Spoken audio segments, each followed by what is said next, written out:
Salut à tous.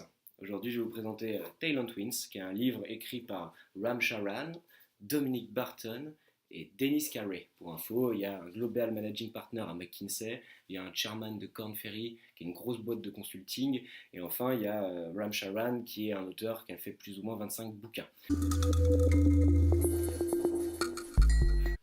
Dans son ensemble, le livre est bien, et il y a beaucoup de concepts, d'outils à mettre en place, et c'est rempli de fortes convictions des auteurs, et c'est d'ailleurs ce qui a peut-être pu me déranger le plus au sein de ce livre. Malgré la qualité de celui-ci, j'ai souvent l'impression d'être un peu pris en étau dans leurs convictions, avec lesquelles j'étais pas toujours d'accord. Donc je vais vous livrer plutôt moi ce que j'en ai tiré, et je vais le faire un peu sous forme de trois parties, quoi. Pour commencer, en fait, pourquoi il est important de construire son business autour du talent et quels sont les critères d'une organisation fonctionnelle aux yeux des auteurs. On passera aussi par la définition du rôle du CHRO, qui est l'élément central de ce livre, et c'est surtout le plus intéressant à penser pour Fly the Nest. Et enfin, les trois étapes clés pour libérer le talent au sein d'une organisation.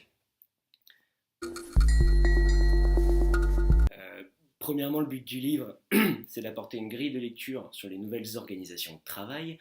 Le postulat, il est assez simple. Il remet en cause l'ensemble de la gestion RH qui a été faite jusqu'à aujourd'hui. Non pas que c'était mal réalisé, bien au contraire, ça a relativement bien fonctionné pour les business prévisibles, et ça peut toujours faire le taf dans ce type d'organisation, mais dans un monde où il faut constamment s'adapter pour saisir les nouvelles opportunités, la gestion des ressources humaines à l'ancienne n'est plus vraiment adaptée. La stratégie n'est plus une source fiable, prévoir à 6 mois, c'est souvent assez illusoire, c'est pourquoi il faut mettre le paquet sur l'humain, faire des talents la clé de voûte de l'organisation. Et pour les auteurs, une organisation fonctionnelle, ça répond à quelques critères. Le premier, c'est l'agilité de l'organisation.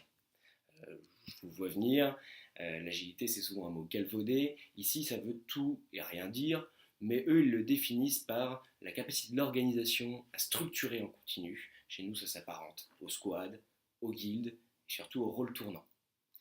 La deuxième clé d'une organisation fonctionnelle, c'est de penser plateforme plutôt que de penser structure. Il faut donc essayer d'aplanir la hiérarchie au maximum, de décentraliser le pouvoir et de déployer et de réallouer les talents de façon fluide. Troisième point là-dessus, c'est de construire un orga meaningful. Je ne vais pas m'attarder, c'est construire une raison d'être, construire des valeurs pour avoir un référentiel commun. Vous le savez.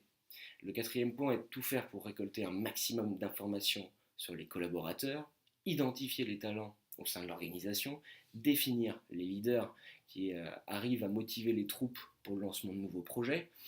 Et enfin, l'élément indispensable pour l'organisation fonctionnelle, c'est le CHRO, qui sera au centre de l'entreprise, pilotera les talents de l'entreprise et sera un vrai business leader. Le CHRO, c'est donc la réinvention de la fonction vieillissante du RH, qui est souvent cataloguée comme la people person. Or, au final, le pôle et le rôle du CHRO, c'est bien plus large. Le premier, c'est de connaître parfaitement la stratégie de l'organisation, de la challenger continuellement et de former un binôme avec le CFO pour coordonner le déploiement humain en même temps que le déploiement du capital. Pour ce faire, il faut qu'il soit outillé like a boss pour connaître l'ensemble des personnes présentes dans l'entreprise, leurs compétences et enfin leur potentiel. L'autre rôle important du CHRO, c'est la gestion des talents. C'est le chief recruiter de l'entreprise. Il recrute en continu des talents qu'il estime importants pour sa boîte. Il ne se cantonne pas au fait de recruter uniquement des personnes pour remplir des postes ouverts.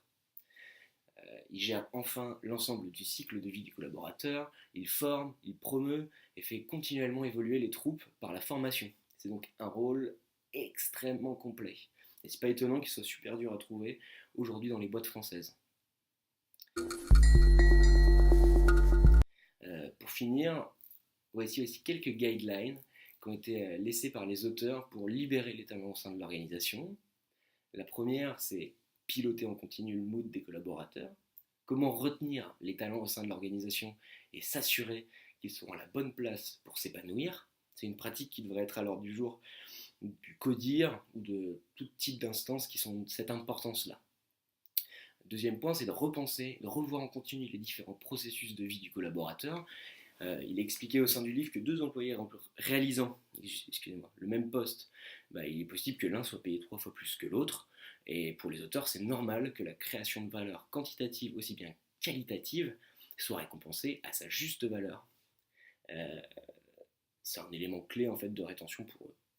Et enfin, il faudra s'assurer de mettre en place des formations en continu pour pouvoir baquer le processus de legacy. Comment ne pas perdre le savoir lors d'un départ de collaborateur. C'est quelque chose d'ailleurs qui est hyper important à mettre en place chez nous, autour des rôles de guilde. Comment est-ce qu'on fait pour documenter encore plus et en continu ces rôles-là, pour qu'ils puissent être repris de façon beaucoup plus efficiente par une autre personne quand le rôle va tourner. Donc, voilà en gros un petit peu les principales guidelines de ce livre. Euh, J'espère que ça vous a plu, c'était assez rapide, mais le but c'est vraiment pas de vous compter l'ensemble du livre, il y a énormément de contenu à l'intérieur de celui-ci, donc si le sujet vous intéresse, n'hésitez surtout pas à creuser, ça c'est l'important. Voilà, des bisous.